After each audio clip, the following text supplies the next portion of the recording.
The other story that is important for you to know is the Affordable Care Act replace and repeal project that the Republicans have going. They are at such war with each other that they have literally written the bill and hid it from the Senate, from Democrats, and from members of the House even. Can't see it. Because they're afraid that people are going to analyze what's in the bill before it gets passed, and it's going to make it harder for people, Republicans, to vote for it, both because it is, in many respects, rumored to be a one of those like Obamacare into Trump care type of things. Like, we're just going to change the name of it and keep a lot of these things. If I had to guess, I think it will be a chintzier version of Obamacare rebranded as Trump care. I do think that's where they're going. How devastating it'll be to people is a function of those risk pools, whether or not we'll see, and the Medicaid expansion. Right. But here is Rand Paul basically doing like one of those Where Waldo things. The way that he wanted to publicize this was to walk around the Capitol pretending he was looking for the bill. Here he is stopping to talk to the media about it. Oddly enough, he bumped into George Bush, who was still looking for those weapons of mass destruction. Joking about that.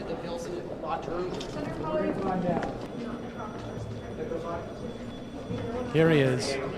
He's just knocking on doors, looking around. Did not come across George Bush. That was a joke. So we're here today because I would like to read the Obamacare bill. If you recall, when Obamacare was passed in 2010, 2009, 2010, Nancy Pelosi said you'll know what's in it after we pass it. The Republican Party shouldn't act in the same way. We want to see the bill. We have many objections. There are many parts of what they're proposing, and of course we've not gotten any of this in writing. I got it from Politico, all right? I haven't gotten anything in writing from anyone. So we're here asking for a written copy of this because this should be an open and transparent process. What we are hearing the rumors of is that parts of Obamacare are left in place. For example, the Cadillac tax is going to be left in place and renamed. The individual mandate is going to be left in place, and instead of the government instead of you paying the government the penalty, you're going to pay the insurance company. So these to me are Democrat ideas dressed up in Republican clothing. There is also a refundable tax credit. This means that you will get back someone else's money, and that this will be a subsidy to about 40 million people. And the thing is that these should be debated in the open. In my state, in Kentucky, it's illegal to do this. You can't have legislation locked behind closed doors in my state. Take a path. This is being presented as if this were a national secret, as if this were a plot to invade another country, as if this were national security. That's wrong. This should be done openly in the public, and conservatives who have objections, who don't want Obamacare light, should be allowed to see the bill.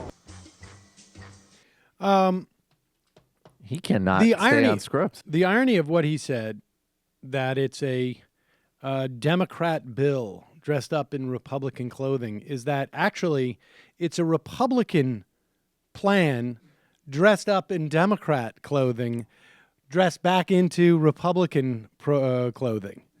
I do find it very plausible that the biggest shift in policy would be penalty goes straight to insurance companies. That does sound like a pure Republican idea.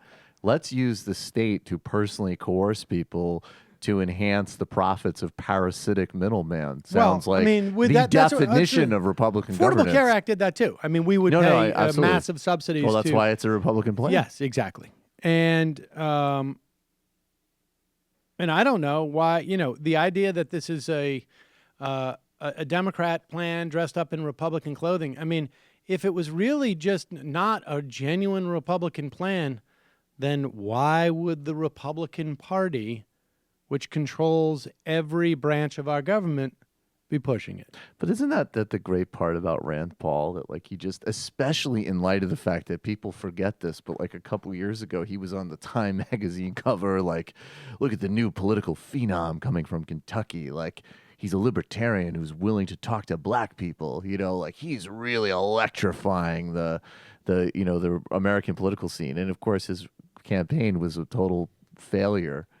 And it's just funny that like he seems to genuinely not be quite up to date with the level of cynicism of all of his colleagues. So it's like, of course, they don't want anybody to read this bill. He's just pushing his own, and he's pushing his own particular brand, his core brand. Part of my core brand proposition, in addition to being wary of the Jews and saying that, look, it's not black people's fault, it's just like the bell curve and culture and whatever, is that you got to be able to read the healthcare bill. And some of my Republican colleagues would like to use the government to further enhance the profitability of insurance companies. But as far as I'm concerned, if there's still protections for people who are sick, screw them. Hey, everybody, Sam Seder here. Donald Trump is a bad guy. Believe me. It's true. It is true. And you can subscribe to this channel by subscribing to this channel. It's true.